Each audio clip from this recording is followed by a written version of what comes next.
नमस्कार, आजको यस भिडियोमा सोसिनेट र किपको आईडी बनाउन सिक्नेछौं।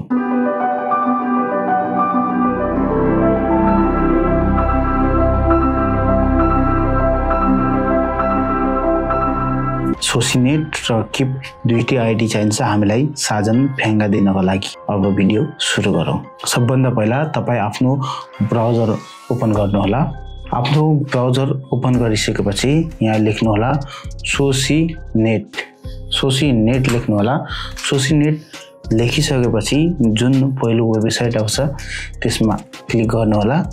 त्यसमा क्लिक गरिसकेपछि तपाईको इन्टरफेस यस्तो खुल्छ। यहाँ हेर्नुहोस्, यहाँ के छ, जोइन मेम्बरशिप। सायद यहाँ तपाईले जुम गर्दा देखिन्छ जोइन मेम्बरशिप भन्ने अप्सन छ। यो जोइन मेम्बरशिपमा क्लिक गर्नुहोला। जोइन मेम्बरशिपमा क्लिक गरिसकेपछि अब हेर्नुहोस् यस्तो आउँछ। यो भनेको टर्म्स एन्ड कन्डिसनहरु हो। यहाँ थुङ्गी हातमा क्लिक गर्नुहोस्, थुङ्गी हाम्लेदामा क्लिक गर्नुहोस्, टिक मार्क लाउनुहोस्। त्यसपछि अब यहाँ हेर्नुहोस्, यहाँ छ जोइन भन्ने अप्सन छ। जोइनमा क्लिक गर्नुहोस्। जोइनमा क्लिक गरिसकेपछि तपाईको इन्टरफेस यस्तो आउँछ।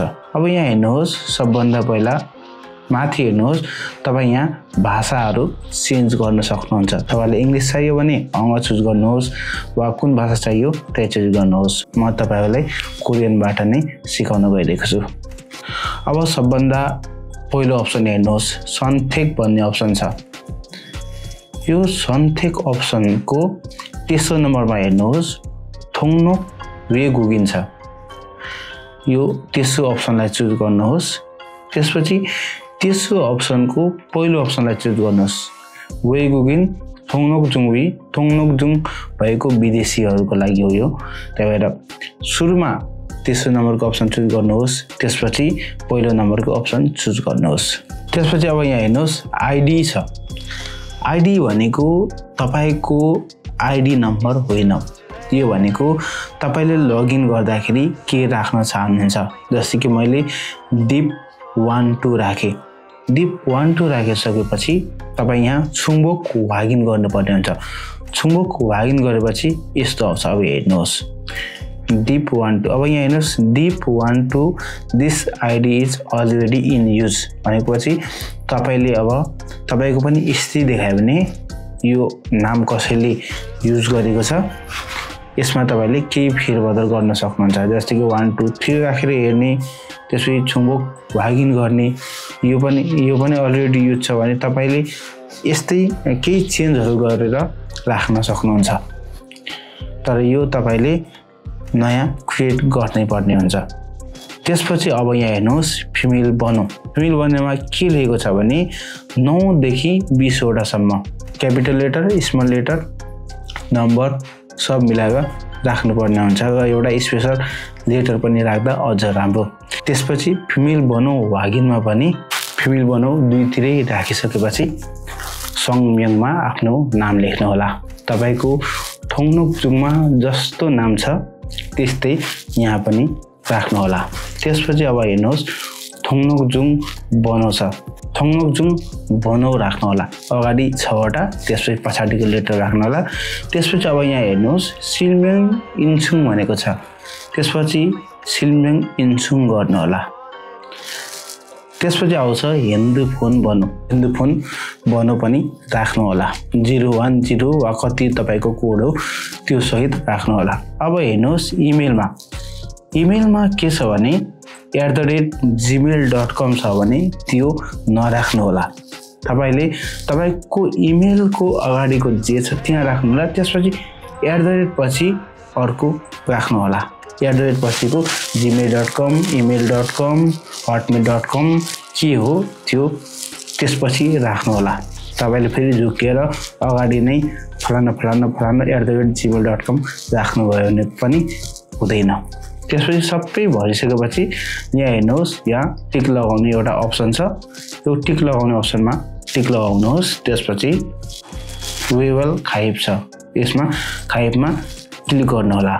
खाइबमा क्लिक गरिसकेपछि यस्तो आउँछ। हेर्नुहोस्, वेवन खाइब हासिके सुनिका। त्यसपछि यहाँ ओकेमा क्लिक गर्नुहोस्। ओकेमा क्लिक गरिसकेपछि अब यहाँ हेर्नुहोस् के छ सिलमेन इन्चुङी सँगसँग छरी थ्वेसुमिदा यसो आयो भइसक्यो भने त्यसपछि ओके गर्नुहोस्। त्यसपछि अब यहाँ हेर्नुहोस् लगइन भन्ने अप्सन छ। त्यसपछि तपाईले बनाएको आइडी र पासवर्ड यहाँ हाल्नुहोस्। त्यसपछि लगइन गर्नुहोस्। लगइन गरेपछि यस्तो एउटा पपअप आउँछ, नआउनु पनि सक्छ, यो जानकारी हो, यसलाई क्यान्सल गर्नुहोस्। अब माथि हेर्नुहोस् वेलकम अनि तपाईको आइडी देखाएको छ। त्योभन्दा अलिकति तलपट्टि आउनुहोस् सावे थोङहा प्रोग्राम भन्ने अप्सन छ।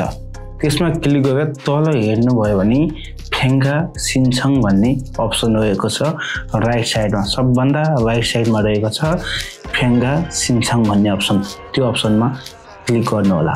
क्लिक गरिसकेपछि यस्तो अप्सन आउँछ अनि यहाँ थोङवे हादामा टिक लाउनु होला। थोङवे हाम्निदामा टिक लगाइसकेपछि सिन्छङमा क्लिक गर्नु होला। सिन्छङमा क्लिक गरिसकेपछि फेरि एकचोटि रिडाइरेक्ट हुन्छ। त्यो प्रोसेस फेरि गर्नु होला। तपाईको सावे थोङहा प्रोग्राममा गएर फेङ्गा सिन्छङमा क्लिक गर्नु होला।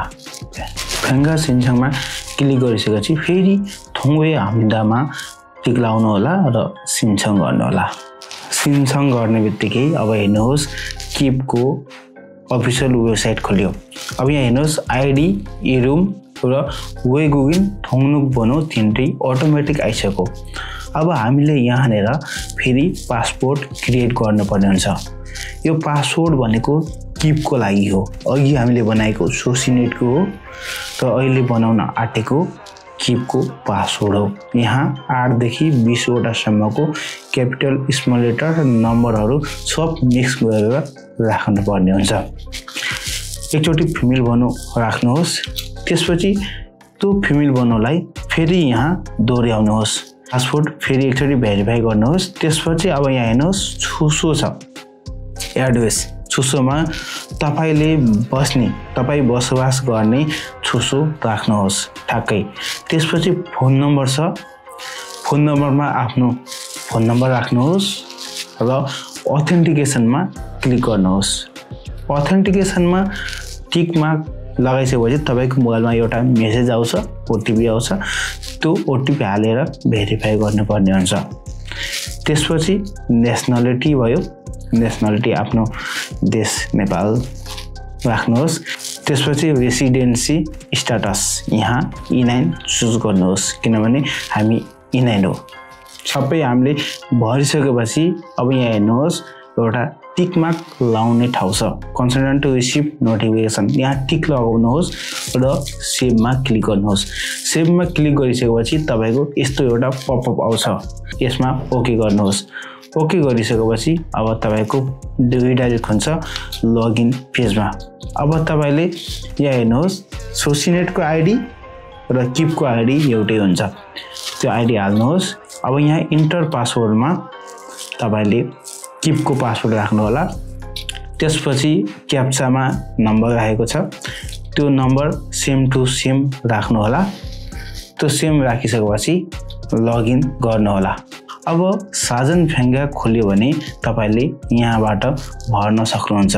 2026 को तालिका आइसकेको छ, तपाई हेर्न सक्नुहुन्छ र आफूलाई पाएको पर्ने मिति चुज गरेर फर्म भर्न सक्नुहुन्छ।